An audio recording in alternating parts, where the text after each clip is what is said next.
Again, ask what, why, how. First, you write them down. What am I supposed to do? What does the research show about our customer needs and expectation? Can we move ahead with this project? Will it meet their expectation or not? Second, why is this project is the right time for it? Why now? Why you are doing this project now? Is it the right time or no? And again, how you are going to achieve that, the customer need. How you are going to do that? Do you have the resources? Do you have the support?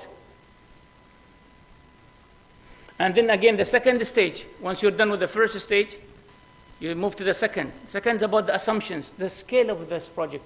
How big is it? Is it something small, manageable? Is it a unique? Is it going to be listed on the genes records? Is it going to be wow? Or what? You decide, what is it? You write it down. And again, the people. Who are the right people? When I say people, I always say the right people. Who are the right people? They could help me out in this project. And then the physical resources, the equipment, the machines. What am I need to, if I have to, do this project? You have to consider, again, as a project, so assumptions and consideration. We spoke about the assumptions, right? Now, what things to be considered? We spoke about this earlier, if you're smart. I know you can close your eyes and tell me time, quality, money, isn't it? So cost is very important. The quality of it, do you want to do really something very basic? Or you're going to build Burj Khalifa? It makes a big difference, right? If you're going to build ground plus one, different when you are going to manage a Burj Khalifa project, for example, isn't it? So the total set that people whom to be with you is totally different, isn't it? So you have to keep this in mind also, the scalability of the project. Project phases and project life cycle. Does anyone use BlackBerry? Everyone almost, naughty boys. BlackBerry, Torch, this is an outdated one, right? Is it? What's the latest now? Is this the latest? No? Outdated, see, this is outdated information. Anyway, project life cycle. Please pay attention here. I'll be talking about project and product. BlackBerry is the project and product at the same time, right? So let us see the life of this. So it started as an idea, BlackBerry in the mind. So we call this initiation or the visualization. Any project is created twice. It has two creations. The first creation called the mental creation. Mental creation. So if you want to build a house, the house is already built in your mind. We call this a vision. So mental creation is the vision. And the second creation of the project is the physical creation. The physical creation is the mission. Right? So this is the difference between mission and vision. So vision is something in the mind, created in the mind, and you see it where nobody else can see it, because it is all on here. The mission, when you do the project, and everybody could enjoy it. Like the guy who invented the BlackBerry, it was in his mind, and nobody could go inside his mind and to understand what this guy is talking about.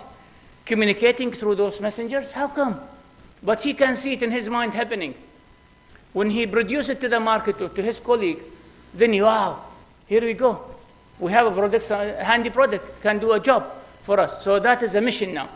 All right, so any project starts with 4 cycles: initiation, when you start up, then the planning process, execution, and closing. So when you do this, this is the life of the project. Now the project has produced something called BlackBerry. So when the BlackBerry starts, it has another life. They call it the product life. Are you following up? Oh, good, thank you. So now we finish the project as a project. We enter a new phase of the product or the service, if you may have a service, called the product life cycle. The product life cycle also consists of 4 stages. First is the introduction to the market. Again, the growth, people will accept and will buy. And then it comes to a maturity level where it's almost there, moving nowhere. And after some time start to decline now, like the iPhone now. Reach a point where it is, they call the maturity. Now the Galaxy and the Samsung is competing with them rapidly. So they start to come down and the Galaxy is coming up. You see how things goes? So we call this product life cycle. You need to differentiate between the two.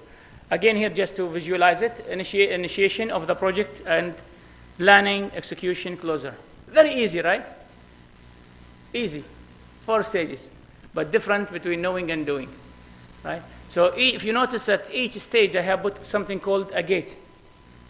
Gate 1, gate 2, and gate 3. Do you really physically go and build a gate? No, this is something you have to visualize. You have to have a gatekeeper who's usually the project manager or the stakeholders to sit and will be explaining what those guys are doing. Generally defines what technical work to be done in each phase. This is why we have the gates, right? The project life. When the deliverables are to be granted in each phase, or generated, sorry, and who is going to be involved, how to control, how to approve each phase, right?